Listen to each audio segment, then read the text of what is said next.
बच्चों, आपकी last class से आगे के क्वेश्चंस पर हम इस क्लास में डिस्कशन करेंगे। नेक्स्ट क्वेश्चन कि भारत ने वर्ष डैश और डैश में पोखरण में अपना फर्स्ट और सेकंड परमाणु युद्ध किया था।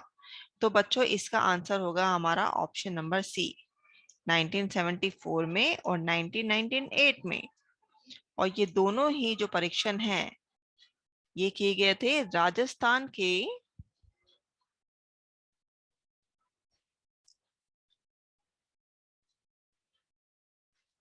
जैसलमेर जिले के पोखरण एक स्थान है जो कि कंप्लीटली डेजर्ट एरिया है, रेगिस्तान है। वहीं ये दोनों परीक्षण किए गए थे। हमारा जो फर्स्ट परीक्षण है जो कि किया गया 1974 में, इस समय हमारी इंदिरा गांधी हमारी प्राइम मिनिस्टर थी।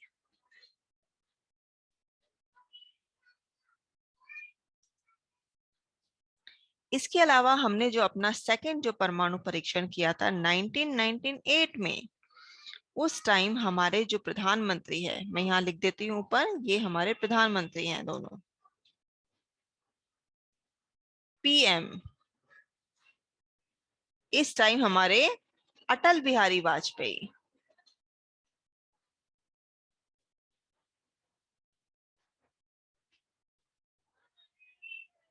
अगर आपको अटल बिहारी वाजपेयी का नाम अगर आपको याद नहीं होता है तो बच्चों आप जो है ABVP को याद करो। देखो, ए से अटल, बी से बिहारी, वी से वाज और पी से पेई। अटल बिहारी वाजपेयी उस टाइम हमारे प्रधानमंत्री थे। अब आते हैं हम अपने नेक्स्ट क्वेश्चन पे कि अरब क्रांति निम्नलिखित में से किस देश से आगे नहीं बढ़ी। तो बच्चों आपको पता है कि ट्यूनीशिया से अरब क्रांति स्टार्ट हुई थी इन 2010 में, जब एक फल विक्रेता मोहम्मद बऊजी जी ने पब्लिकली जो है खुद को आग लगा ली थी। उन्होंने आत्मदाह किया था। फिर वहां से बढ़ते बढ़ते ये जो आंदोलन है लीबिया, यमन और मिस्र जैसे देशों में ये फैला। लीबिया में भी हुआ था, यमन में भी हुआ था, ठीक है, और ट्यूनीशिया में भी हुआ था, लेकिन ईरान तक ये आंदोलन नहीं पहुंचा। तो हमारा आंसर होगा option number C. Next question है हमारा, निम्नलिखित में से कौन सा सोवियत संघ के विघटन का परिणाम नहीं है। तो हमें इसमें क्या ढूंढना है, नहीं। ऑप्शन पे विचार करते हैं हम कि अमेरिका और यूएसएसआर के बीच में वैचारिक युद्ध की समाप्ति, ठीक है, बिल्कुल थी समाप्ति। सीआईएस का जन्म, ये भी बिल्कुल सही है। विश्व व्यवस्था में शक्ति संतुलन परिवर्तन, बिल्कुल ये भी हुआ था, शक्ति संतुलन में परिवर्तन। लेकिन जो मध्य पूर्व में जो संकट था वो सोवियत संघ के विघटन का परिणाम नहीं था। तो हमारा ऑप्शन बी जो है वो इसका राइट आंसर होगा। नेक्स्ट क्वेश्चन है हमारा, इस पर हम विचार करते हैं, नेहरू की विदेश नीति के 3 प्रमुख उद्देश्य क्या थे। तो बेटा नेहरू कौन थे, नेहरू हमारे इंडिया के फर्स्ट प्रधानमंत्री के साथ साथ हमारे प्रथम विदेश मंत्री भी थे।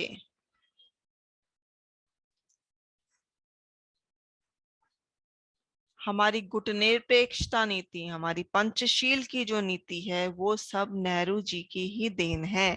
तो उनकी जो विदेश नीति जो उन्होंने डिसाइड की थी उसके क्या 3 प्रमुख उद्देश्य हैं, हम ऑप्शन पे विचार करते हैं। पहला है कड़ी मेहनत से अर्जित जो संप्रभुता है उसको संरक्षित रखना, इट मीन्स की बचाए रखना। इसके अलावा क्या है, क्षेत्रीय अखंडता की रक्षा करना, बिल्कुल ये भी सही है, फर्स्ट भी सही है, सेकंड भी सही है। तीव्र आर्थिक विकास को बढ़ावा देना, बिल्कुल ये भी सही है। भारत में पूंजीवादी व्यवस्था स्थापित करना, ये ऑप्शन गलत है, क्योंकि नेहरू जी ने कभी भी पूंजीवादी व्यवस्था पर अपना जोर नहीं दिया है। तो इसके अकॉर्डिंग हमारा राइट जो हमारा आंसर होगा, जो ऑप्शन होगा वो कौन सा होगा, first, second, third, first, second, third. तो ऑप्शन नंबर जो सी है वो हमारा होगा राइट आंसर। अब आते हैं अपने नेक्स्ट क्वेश्चन पे। निम्नलिखित में से कौन भारत और चीन के बीच में विवादित स्थल नहीं है? तो बच्चों आपको पता है डोकलाम का विवाद इन दिनों बहुत ज्यादा चल रहा है, तो बिल्कुल ये विवादित स्थल है। आपको एक बार अंडरलाइन कर लो कि हमें ढूंढना है कौन सा नहीं है। ठीक है, गलवान की घाटी में भी हमारा बहुत ज्यादा डिस्प्यूट चल रहा है चाइना के साथ में, तो बिल्कुल ये भी विवादित स्थल है। देवसांग के मैदान में अभी तक ऐसा कुछ भी नहीं देखा गया है, तो ये नहीं है। और लिपुलेक पास जो है, जो हमारे उत्तरांचल से जहां हमारी चाइना की बॉर्डर मिलती है, ये वहां पर है। तो यहाँ पर भी हमारा जो है विवाद चल रहा है चाइना के साथ में। तो इसका राइट आंसर क्या होगा? ऑप्शन नंबर सी, देवसांग का मैदान, जो कि जम्मू कश्मीर के ईस्ट की तरफ आता है, ईस्ट की दिशा में आता है। तो इसका राइट आंसर होगा ऑप्शन नंबर सी। अब आते हैं नेक्स्ट क्वेश्चन पे, क्वेश्चन नंबर 17। जो निजाम है हैदराबाद के लिए एक स्वतंत्र दर्जा चाहते थे, बिल्कुल चाहते थे। उन्होंने नवंबर 1947 में डैश के लिए भारत के साथ यथास्थिति बनाए रखने का समझौता किया था, जबकि भारत सरकार के साथ बातचीत भी चल रही थी। तो इस डैश में आपको जो है उस टाइम पीरियड को भरना है कि भाई कितने साल तक की थी ये यथास्थिति। और यथास्थिति होता क्या है कि भाई जो मेरी स्थिति है वही बनी रहनी चाहिए। और वो स्थिति क्या थी? हैदराबाद के निजाम क्या चाहते थे? वो चाहते थे कि भाई ना तो मैं भारत में मिलूंगा, ठीक है, ना मैं पाकिस्तान में मिलूंगा, मुझे तो अपना एक स्वतंत्र जो है राज्य चाहिए। ठीक है, तो भारत सरकार के साथ में ये जो यथा स्थिति का जो समझौता किया गया था वो 1 वर्ष के लिए किया गया था। Next question, question number 18।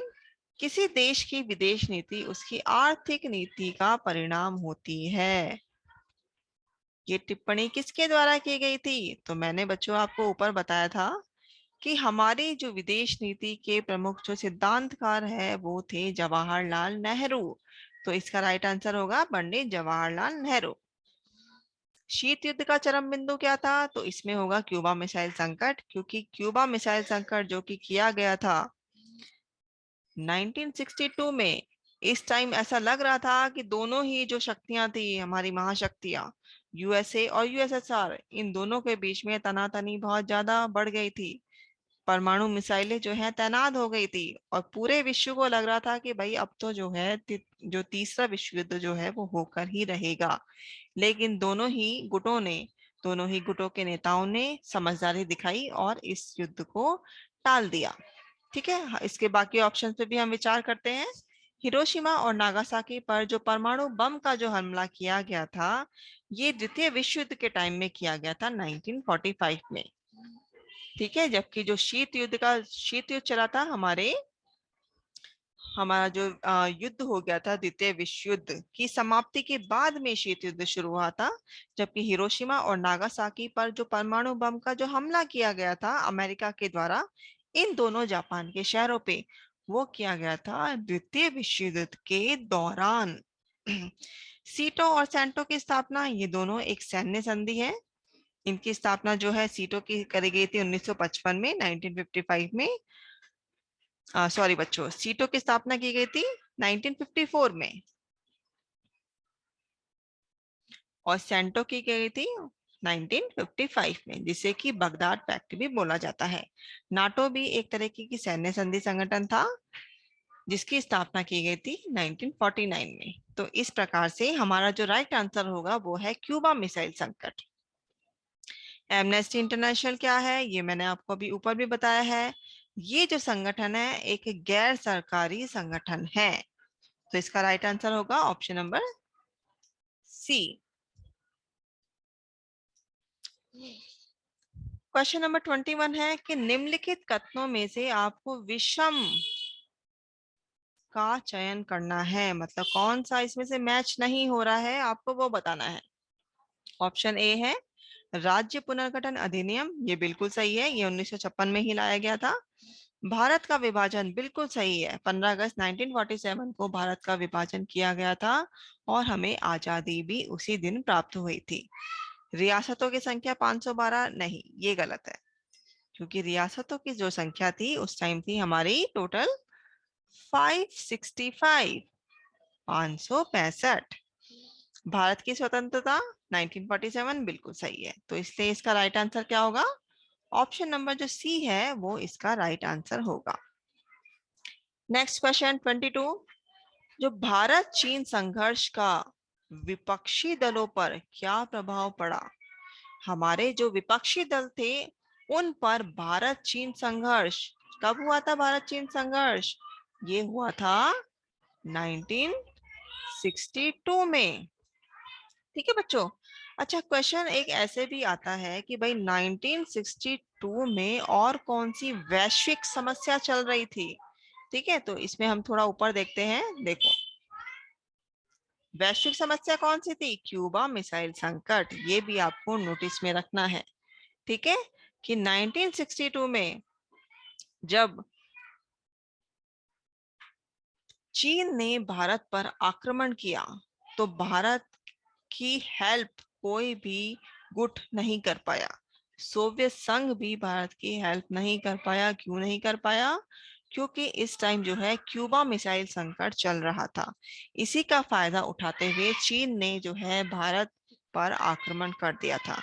तो ये जो 1962 में ये जो इंडिया और चाइना का जो फर्स्ट वॉर हुआ था, इसका हमारे भारतीय विपक्षी दलों पर क्या प्रभाव पड़ा? तो इसके हम पॉइंट्स पे विचार करेंगे। इसका पहला पॉइंट ये है कि सीपीआई, सीपीआई क्या होता है? कम्युनिस्ट पार्टी ऑफ इंडिया, जो कि सोवियत संघ के पक्ष में थी, उसकी कांग्रेस के साथ में नजदीकी बढ़ी। ठीक है, बिल्कुल सही है, ये बिल्कुल बड़ी थी नजदीकी। जो सेकंड पॉइंट है वो है हमारा कि 1963 में भारतीय कम्युनिस्ट पार्टी टूट गई। नहीं, ये ऑप्शन जो है, ये जो पॉइंट है, ये गलत है। थर्ड है, भारत के नेताओं को पूर्वोत्तर की स्थिति के बारे में सचेत किया। बिल्कुल सचेत किया था। फोर्थ पॉइंट है कि नागालैंड को राज्य का दर्जा दिया गया। ठीक है, दिया गया 1963 में, बिल्कुल सही है। लेकिन क्वेश्चन हमारा क्या है? इसके हिसाब से अगर हम देखें तो हमारे सही कौन कौन से हैं? First, third and fourth. लेकिन ऑप्शन ही ऐसा कुछ नहीं है। लेकिन अब हम देखेंगे कि भाई हमारा क्वेश्चन क्या है। हमारा क्वेश्चन है कि भारत चीन संघर्ष का विपक्षी दलों पर क्या प्रभाव पड़ा? तो दलों पर क्या प्रभाव पड़ेगा, इसमें आएगा हमारा आंसर ऑप्शन नंबर डी हमारा राइट आंसर है कि भाई जो विपक्षी दल थे, जो सीपीआई, जो एक मुख्य विरोधी पार्टी थी कांग्रेस की, जो कि सोवियत संघ के पक्ष में थी, उसकी कांग्रेस के साथ में नजदीकी पड़ी। तो इसमें हमारा राइट आंसर क्या होगा? Option number D, option A इसका बिल्कुल सही है। नेक्स्ट क्वेश्चन, रूसी क्रांति पूंजीवाद के विपरीत किसके आदर्शों और कौन से समाज की स्थापना से प्रेरित थी? तो इसका राइट आंसर होगा ये, पूंजीवाद का बिल्कुल विरोध करती है रूस की जो व्यवस्था है। पूंजीवाद के विपरीत ये समाजवाद के आदर्श में बिलीव करती है। इसके अलावा ये एक समतावादी समाज की स्थापना से प्रेरित है कि समाज में सभी जो वर्ग हैं वो समान होंगे। तो राइट आंसर होगा हमारा ऑप्शन नंबर ए। नेक्स्ट हमारा 24 नंबर क्वेश्चन है। इसमें हमें बताना है कि कौन सा जो कथन है वो असत्य है। ऑप्शन ए है इसमें, हैदराबाद के जो निजाम थे वो हैदराबाद के लिए एक स्वतंत्र राज्य का दर्जा चाहते थे। बिल्कुल सही है, बिल्कुल चाहते थे वो कि ना तो मैं मिलूंगा भारत में, ना मिलूंगा पाकिस्तान में, मुझे तो भाई स्वतंत्र ही रहना है। ठीक है, नेक्स्ट ऑप्शन हमारा, जम्मू और कश्मीर विलय के दस्तावेज पर हस्ताक्षर करने के लिए तैयार थे। नहीं, ये हमारा रॉन्ग होगा। थर्ड है जूनागढ़ का मुद्दा एक जनमत संग्रह के द्वारा सुलझाया गया था, बिल्कुल सुलझाया गया था। और त्रावणकोर जो कि आता है केरल में।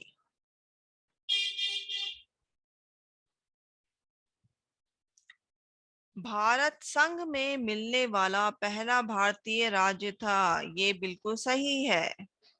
तो इसका हमें ढूंढना है इनमें से असत्य कौन सा है। तो असत्य कौन सा है, हमारा ऑप्शन नंबर जो बी है ये है हमारा असत्य।